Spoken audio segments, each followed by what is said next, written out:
BJP മുന്നിലാണെന്ന് പറയുന്ന survey വരും. അതെല്ലാം അപ്പോൾ അതെന്താണെന്ന് വെച്ചാൽ അത് വോട്ടിനെ ബാധിക്കുന്ന ഒരു സിറ്റുവേഷൻ ഉണ്ടാക്കുക എന്നുള്ളതാണ്. കോൺഗ്രസ് മുക്ത ഭാരതം എന്നുള്ളതാണ് BJPയുടെ, മാർക്സിസ്റ്റ് പാർട്ടിയുടേതും കോൺഗ്രസ് മുക്ത കേരളമാണ്. ഇന്ത്യ മുന്നണി ഇനിയും ശക്തിപ്പെട്ടു വരും. അല്ല, ഇന്ത്യ മുന്നണി ഇപ്പം നിതീഷ് കുമാർ പോയി എന്ന് പറയുന്നത് ശരിയാണ്, പക്ഷേ എനിക്ക് തോന്നുന്നു അത് വീണ്ടും ശക്തിപ്പെട്ടു വരും.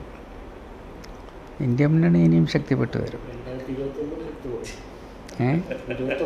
അതൊന്നുമല്ല, അതിന് മുമ്പ് നമ്മൾ തെരഞ്ഞെടുപ്പിൻ്റെ മുന്നിൽ എന്ത് സംഭവിക്കുമെന്ന് പറയാനൊന്നും പറ്റില്ല. ശരിക്കും ഞാൻ ചോദിക്കട്ടെ, ഈ 5 സ്റ്റേറ്റിലെ ഇലക്ഷൻ നടന്നല്ലോ,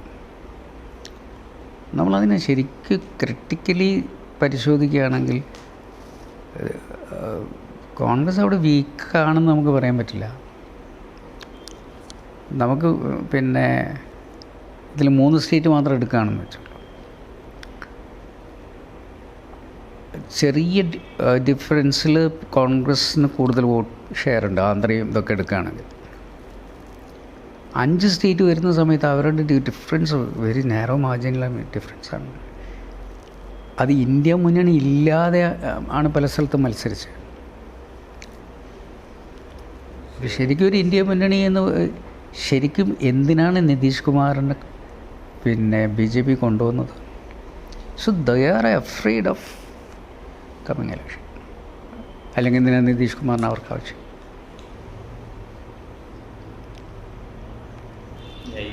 നേതാക്കൾ മാത്രമേ ഇങ്ങനെ പറയുള്ളൂ. എല്ലാ പൊളിറ്റിക്കൽ ഒബ്സർവേഴ്സും കാണുന്നത് നാഷണൽ ലെവലിൽ മോഡി, കേരളത്തിലെ പിണറായി ഭയങ്കര സ്ട്രോങ് വിക്കറ്റിലാണെന്നാണ് കരുതുന്നത്. ഞാൻ പറയട്ടെ, പിന്നെ മോദി വരും എന്ന് പറയുന്ന ഒരു പ്രൊപ്പഗാൻഡ, ഞാൻ പറയുന്നത് ഇറ്റ്സ് എ പെയ്ഡ് പ്രൊപ്പഗാൻഡ. ഇനി കുറേ ഇപ്പം പിന്നെ പോളുകൾ വരും, സർവേകൾ വരും. സർവേയിലൊക്കെ BJP മുന്നിലാണെന്ന് പറയുന്ന സർവേ വരും. അതെല്ലാം അപ്പോൾ അതെന്താണെന്ന് വെച്ചാൽ അത് വോട്ടിനെ ബാധിക്കുന്ന ഒരു സിറ്റുവേഷൻ ഉണ്ടാക്കുക എന്നുള്ളതാണ്. അതെല്ലാം നമ്മൾ എക്സ്പെക്റ്റ് ചെയ്യണം. അതിവിടെ ഉണ്ടാവും. കാരണം ഭരിക്കുന്നവരുടെ കയ്യിൽ എപ്പോഴും ഞാൻ പറഞ്ഞില്ലേ, കംപ്ലീറ്റ് അവരുടെ കയ്യിലല്ലേ എല്ലാ റിസോഴ്സസും ഉള്ളത്.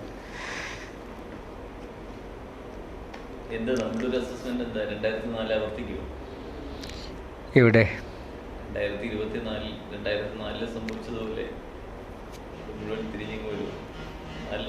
ഇവിടെയൊക്കെ കേരളത്തിലോ മൊത്തം ലോക്സഭയിൽ മാറ്റം വരും. പക്ഷെ കോൺഗ്രസ് ഒറ്റക്ക് വരുമെന്നൊന്നും നമുക്ക് പറയാൻ പറ്റില്ല.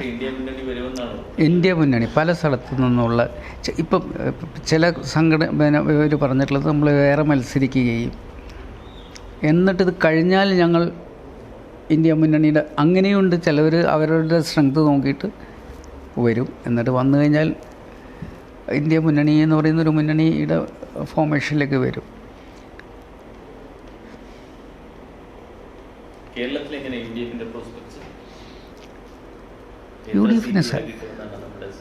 UDFന് നല്ല സാധ്യത.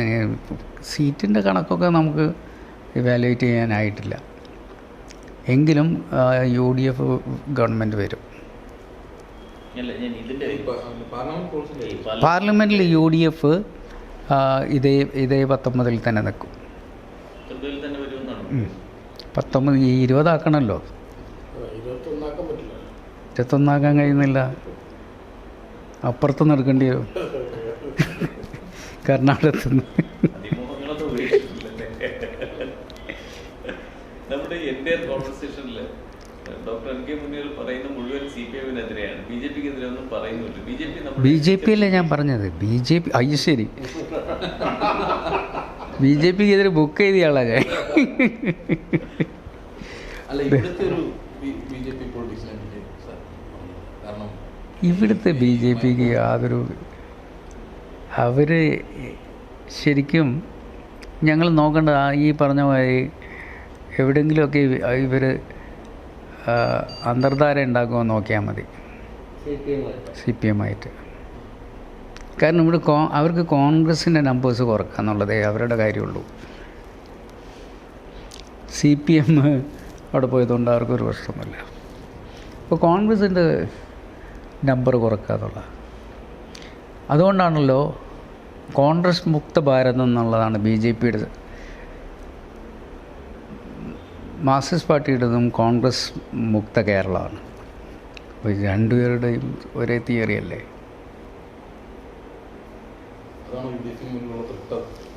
ത്രട്ടതൊന്നുമില്ല. ഇത് വോട്ട് അവസാനം ഞാൻ പറഞ്ഞില്ലേ, ജനങ്ങളാണല്ലോ ചെയ്യേണ്ടത്. നമ്മൾ പാലക്കാട് ഞാൻ ചോദിക്കട്ടെ, ഇവിടെ BJPയെ നേരിട്ട് തോൽപ്പിച്ചിട്ട് മുഴുവൻ UDF അല്ലേ? മഞ്ചേശ്വരം സെക്കൻഡ് പ്ലേസിലാണ് BJP. കാസർഗോഡ്, പാലക്കാട്, അങ്ങനെ നമ്മൾ തിരുവനന്തപുരം. എങ്ങനെ ഇങ്ങോട്ടേക്ക് വന്നുകൊണ്ട് അങ്ങനെയൊക്കെ ഒരു ചെയ്യുമോ? അവരുടെ വോട്ടൊന്നും, ആ വോട്ടിൻ്റെ കണക്കൊക്കെ അറിയാതെ. ഇവിടെ തന്നെ ഇപ്പം 3 സീറ്റ് തിരുവനന്തപുരം, പത്തനംതിട്ട, തൃശ്ശൂർ ഒരു ട്രയാങ്കുലർ ഫൈറ്റിലേക്ക്. എവിടെയൊക്കെ? നമ്മുടെ കേരളത്തിൽ തിരുവനന്തപുരം, പത്തനംതിട്ട, തൃശ്ശൂർ. ഏത് ലോക്സഭ?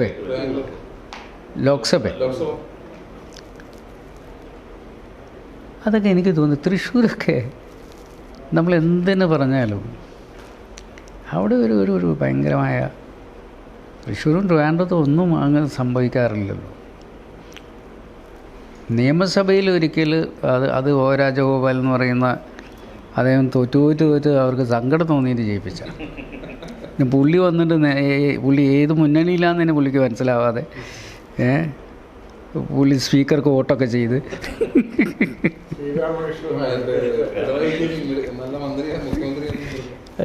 പുള്ളി ഒരു ശുദ്ധഗതിക്കാരനാണ്.